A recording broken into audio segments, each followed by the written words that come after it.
오늘도 귀한 날에 또 아침 기도회로 또 함께 모여 하나님 앞에 기도하는 우리 사랑하는 성도들을 주님의 이름으로 축복합니다. 이제 이스라엘 백성들은 요단강의 기적을 경험했습니다. 법궤를 요단강에 딱 지고 있던 제사장들 레위인들이 요단강에 발을 딛자 그 요단강이 마르기 시작하고, 그래서 그 모든 이스라엘 백성들이 마치 홍해를 건넜던 것처럼 요단강을 건너서 약속의 땅 가나안 땅에 들어갔습니다. 사실 출애굽하고 40년이 지났고 잊혀진 시간과 약속이라고도 할 수 있지만, 그러나 우리가 40년의 시간들을 돌이켜 보면 이스라엘 백성들은 기대하고 고대하고 드디어라고 하는 말을 기억하며 이제 가나안 땅에 도착을 했습니다. 가나안 땅에 도착을 해서 이제 모든 것이 끝나는 것이 아니라 이제 새로운 시작을 해야 되는 것이죠. 마치 우리가 예수님을 믿고 구원을 얻었다고 해서 거기서 딱 끝나는 것이 아닌 것처럼, 이제 예수님을 믿고 구원을 얻고 하나님의 천국의 백성이 되었다면 이제 천국의 백성답게 살아가는 영적 싸움과 영적 사역들이, 봉사들이 시작되어지는 것처럼 이스라엘 백성들이 이제 가나안 땅에 들어갔지만 이들에게 하나님께서 주시는 이 정복 전쟁, 또 하나님께서 진멸하라고 하시는 그 진멸 전쟁, 그리고 또 하나님께서 말씀하신 것들을 이루어 나가며 살아가야 됐습니다. 이때 그들에게 이 가나안 땅을 처음 밟는 이 요단강을 건너고 나서 처음 이루어지는 하나님의 말씀은 정말 예상을 벗어난 할례를 행하는 것이었습니다. 우리 2절 말씀 우리 한번 다시 읽어보겠습니다. 우리 여호수아 5장 2절의 말씀인데요, 함께 읽겠습니다. 그때 여호와께서 여호수아에게 이르시되 너는 부싯돌로 칼을 만들어 이스라엘 자손들에게 다시 할례를 행하라 하시매. 그러니까 40년 동안 기다리고 고대했던 이 가나안 땅에 발을 딱 내딛었는데, 그 내딛는 그 순간에 하나님께서 우리에게 주신 첫 명령, 가나안 땅에 들어간 이스라엘 백성들에게 주어진 첫 미션은 다른 것이 아니라 바로 부싯돌로 칼을 만들어서 할례를 행하는 할례 명령이었습니다. 그런데 이때를 가만히 생각해 보면 사실 이스라엘 민족이나 여호수아 이 민족의 지도자 입장에선 적절한 때가 아니었습니다. 왜냐하면 이 요단강을 건너서 첫 번째 만나는 이 성이 여리고성이었기 때문이죠. 여리고성은 가나안 땅에 있는 48개 성읍 가운데 가장 강력한 성이었습니다. 그리고 가장 강력하고 견고한 성읍이었고 군사력도 최고였습니다.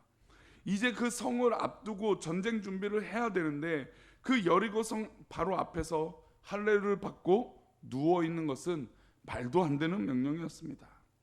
이스라엘 백성들 입장에서는 할례를 행할 것 같았으면 언제 행하면 될까요? 요단강을 건너기 전에 행했으면 더 좋았을 것입니다. 근데 이제 요단강을 건넜다는 건 전쟁을 해야 된다는 것이죠. 요단강을 건너기 전이라면 마치 우리 여호수아 3장 지나오면서 말씀을 보았지만 성결하라, 하나님 앞에 그렇게 자신을 돌아보고 깨끗해질 수 있도록 노력해라 라고 하는 이 성결 명령을 기억한다면 당연히 요단강을 건너기 전에 이 할례를 받는 것이 더 안전하고 더 귀한 것으로 여겼을 것입니다.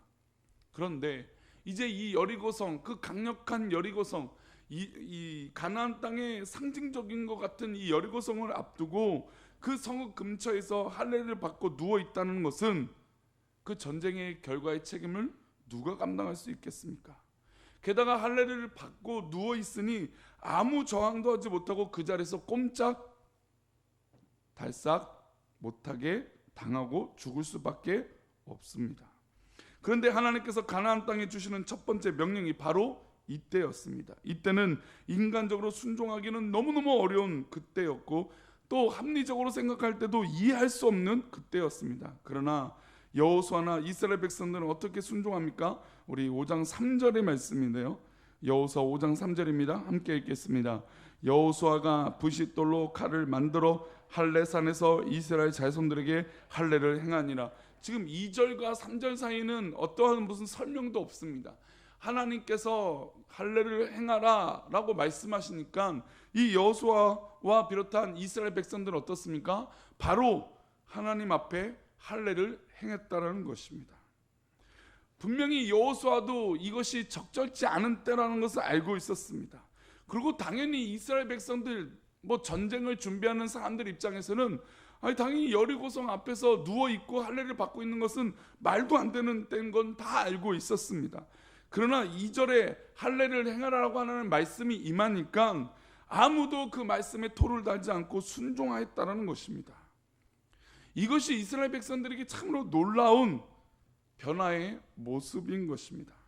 우리가 은혜를 받았다, 하나님께 말씀을 받았다, 하나님이 나와 함께 하게 하시고 계신다라고 고백한다는 것은 하나님의 말씀이 주어졌을 때 그 말씀 그대로를 순종하고 하나님 앞에 엎드리는 것인 줄 믿습니다. 게다가 이 시간들, 만약에 할례를 받으면, 우리도 현대의 의학으로도 할례를 받으면 적어도 2일, 3일 이상은 잘 움직일 수 없습니다. 그런데 이들은 지금 돌로 부싯돌을 만들어서, 칼을 만들어서 이 할례를 행했다는 것이죠. 그럼 적어도 며칠은 못 움직였을까요?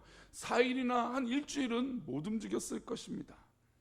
그런데 이 두려움의 시간들이, 이 염려의 시간들이 하루하루 지나가면서 무엇으로 바뀌었을까요? 의심에서 바로 하나님에 대한 확신으로 변화되어졌다는 것입니다.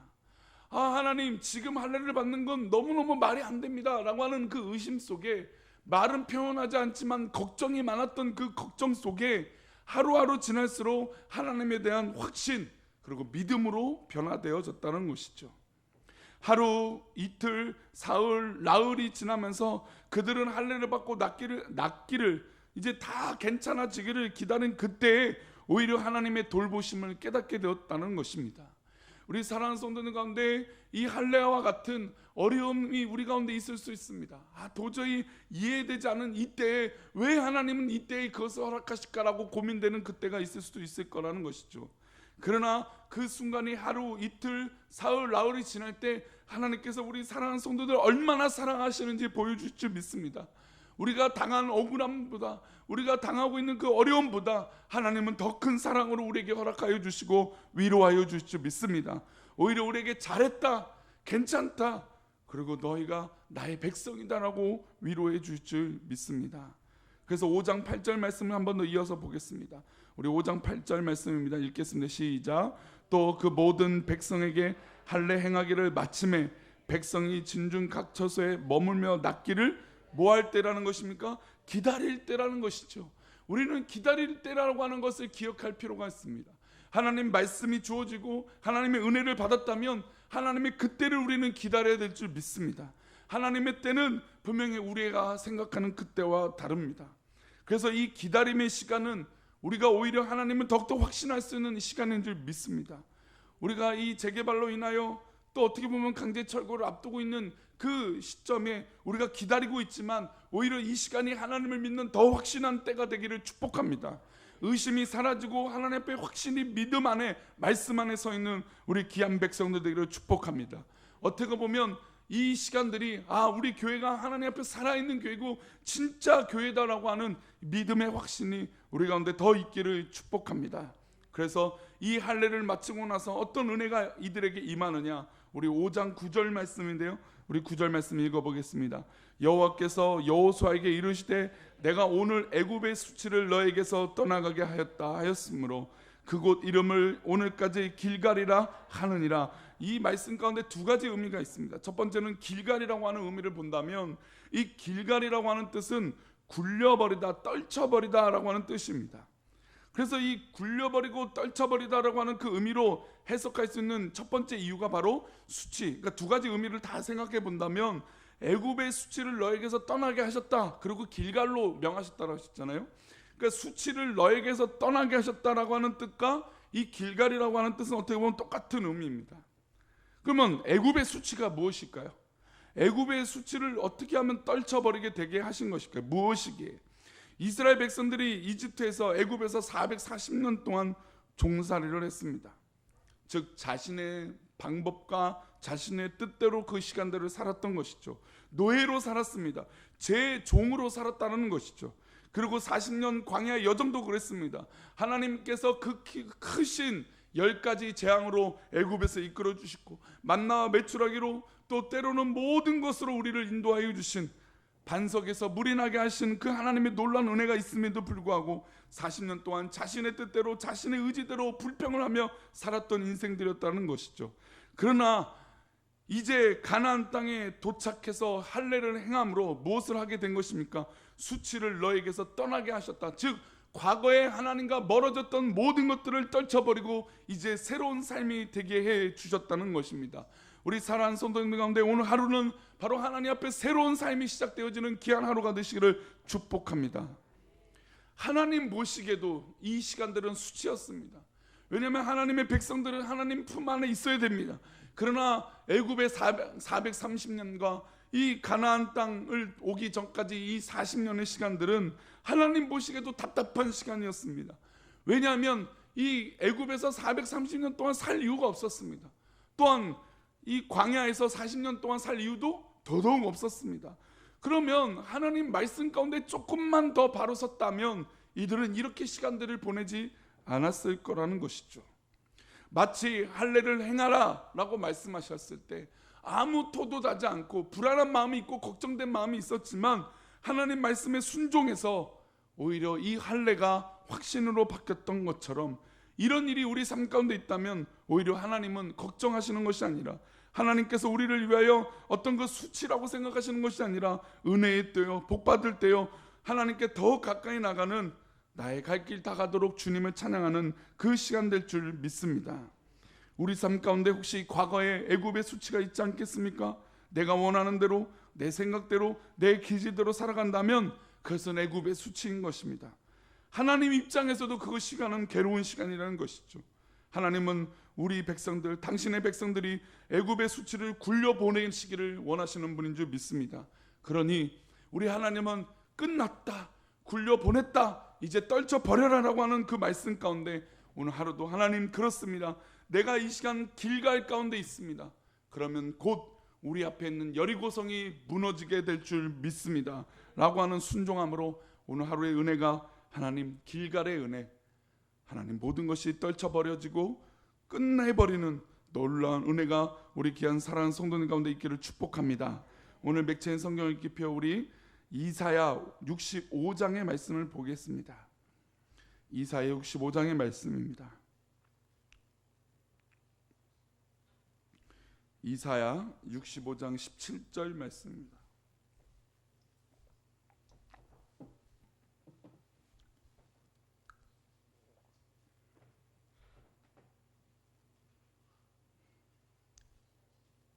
이사야 65장입니다.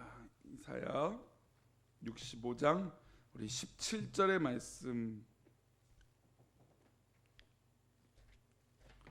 우리 함께 읽겠습니다. 17절입니다. 시작.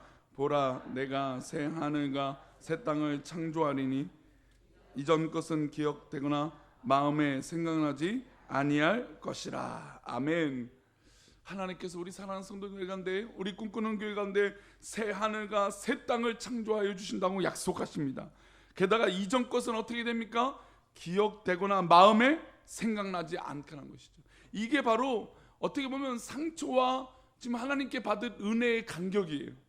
그래서 우리는 이전의 상처와 괴로움을 기억하고 마음에 생각내는 것이 아니라 새 하늘과 새 땅을 바라보며 믿음으로 이겨야 되는 귀한 하나님의 백성들인 줄 믿습니다.